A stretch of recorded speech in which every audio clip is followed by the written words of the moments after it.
भगवान के जन्मोत्सव की अथवा प्राकट उत्सव की कथाएं प्राप्त होती हैं, पर शिव महापुराण की कथा के माध्यम से अथवा शिव पुराण की कथा के द्वारा भगवान गणपति जी के प्राकट्य का दर्शन आप हम सब लोग करें।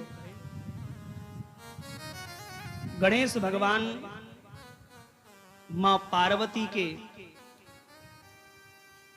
मैल से प्रकट हुए हैं। प्रेम से बोलो हरि हर। किससे प्रकट हुए हैं? मैल से। यही सुना है ना हमने। और ये बताओ मैल से कैसे प्रकट हो सकते हैं? पार्वती को इतना कितना मैल आ गया? भगवती पराम्बा जिसकी हजारों सहचरियां हैं, हजारों सखियां दास दासियां हैं, जो भगवती की सेवा में लगी रहती है, दिन रात लगी रहती है, तो विचार करना उनके शरीर में मैल कहां से आ सकता है? आपकी तो एक भी सहचरी ना है।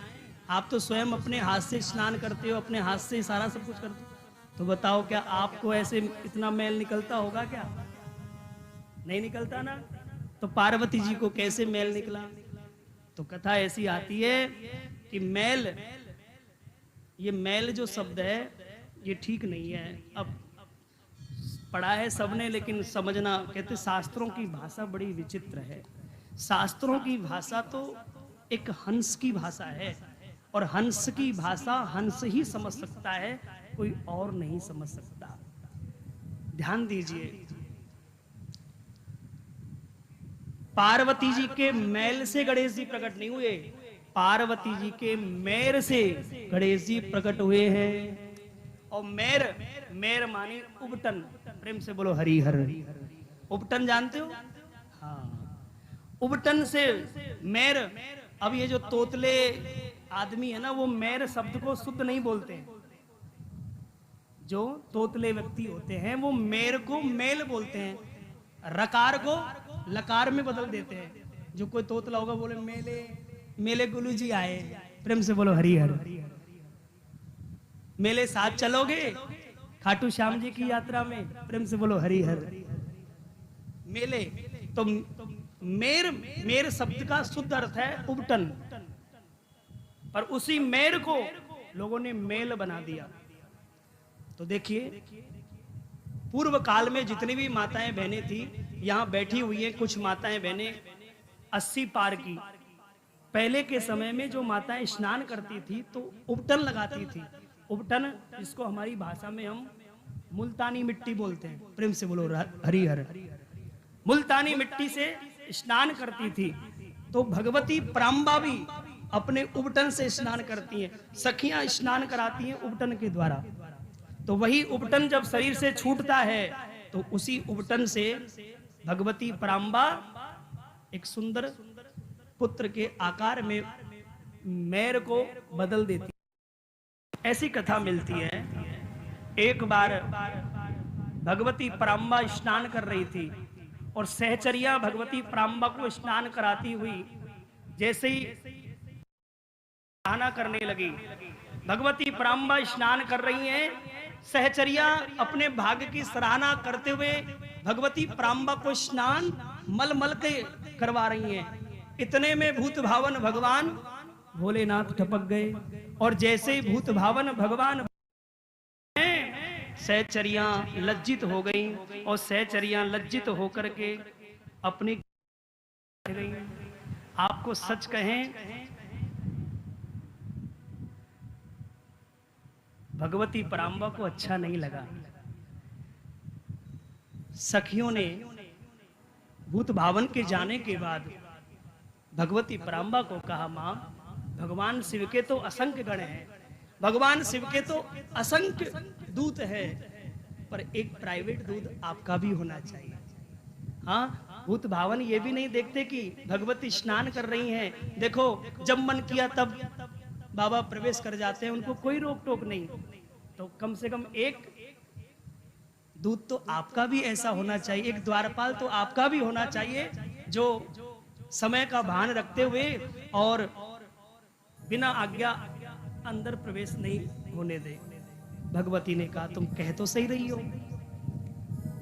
तो बस सहचरियों का भाव पढ़ करके और भगवती पराम्बा ने क्या किया, जब सहचरियों ने स्नान कराया तो उबटन छुड़ाया। उस उबटन को भगवती ने यही भाव लेकर के कि भगवान शिव आपने आज मेरी सखियों को लज्जित करके अच्छा नहीं किया, और ये भाव लेकर के उसी उबटन को ऐसे मलने लगी और मलते मलते मलते मलते उनको सुंदर एक मनुष्य आकृति में प्रकट कर दिया। और अपनी योग माया के प्रभाव से भगवती पराम्बा ने उस मेर के द्वारा, उबटन के द्वारा जो मनुष्याकृति प्रदान की थी उसमें प्राण डाल दिए। प्रेम से बोलो हरि हर। और प्राण जैसे ही आए वह बालक खड़ा होकर के बोले मां आपके चरणों में प्रणाम है। मां ने आशीर्वाद दिया, आशीर्वाद देकर के एक डंडा हाथ में पकड़ा दिया। प्रेम से बोलो हरि हर। एक लाठी हाथ में पकड़ा दी और कहा बेटा आज से तुम मेरे प्रिय गण हो, मेरा द्वारपाल हो, जाओ जाकर के द्वार पर बैठो और मेरी आज्ञा के बिना कोई प्रवेश न करे। तो कथा ऐसी आती है, एक बार भूत भावन भगवान शिव फिर वही रोज की तरह जैसे आज समाधि से लौटे और प्रवेश करने लगे। भगवान गणपति जी, गणेश जी द्वार पर बैठे हैं और डंडा लगा दिया आगे। रुक जाइए, कौन है आप और कहां चले जा रहे हो? भूत भावन भगवान शिव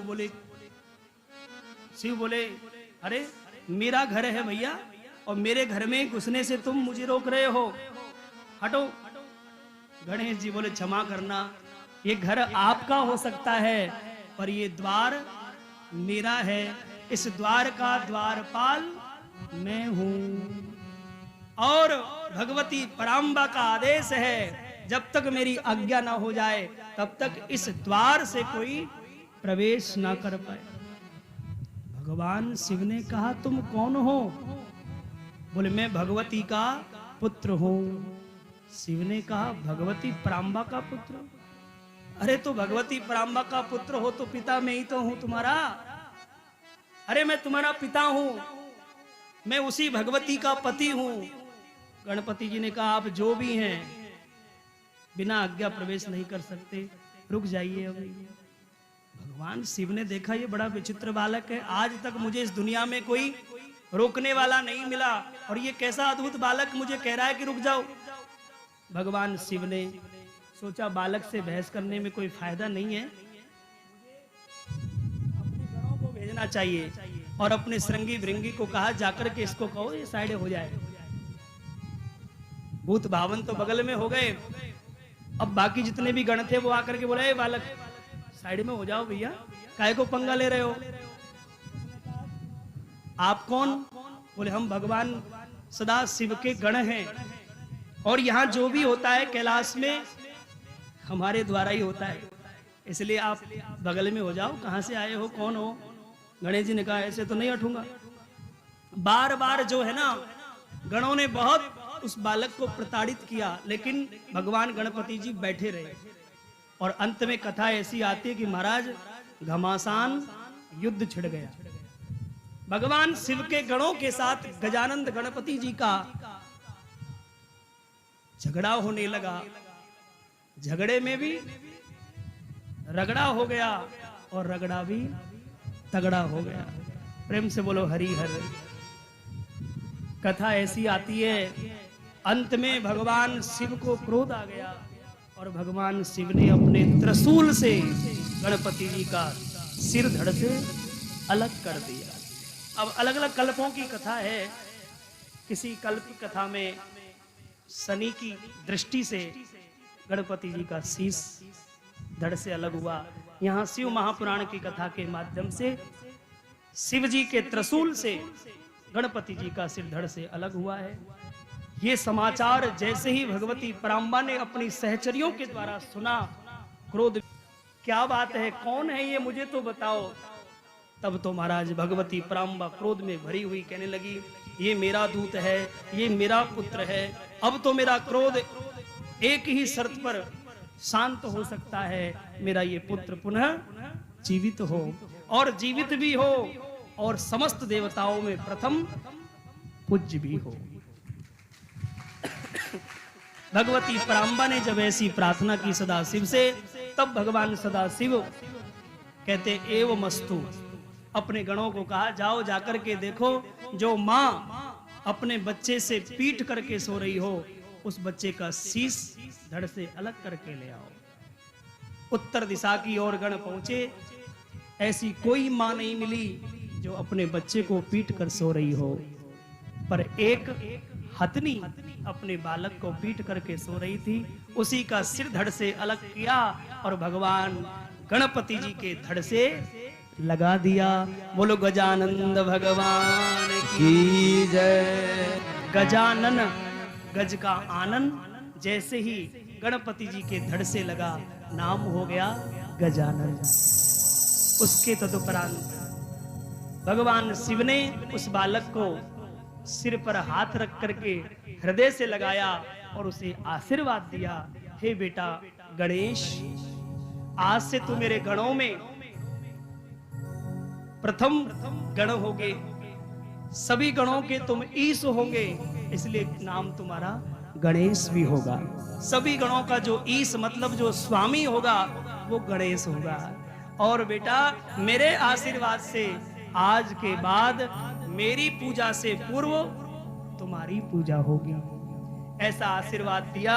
और पार्वती को कहा कि सुनो देवी, आज तक केवल ये तुम्हारा पुत्र था, आज से ये मेरा भी हो गया, क्योंकि भैया संतान में माता पिता दोनों का बराबर का सहयोग होता है। धड़ है तुम्हारा और सिर है मेरा।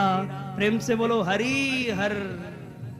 तो भैया शिव जी ने ऐसा आशीर्वाद दिया, भगवती पराम्बा प्रसन्न हो गई। बोलो गजानंद भगवान की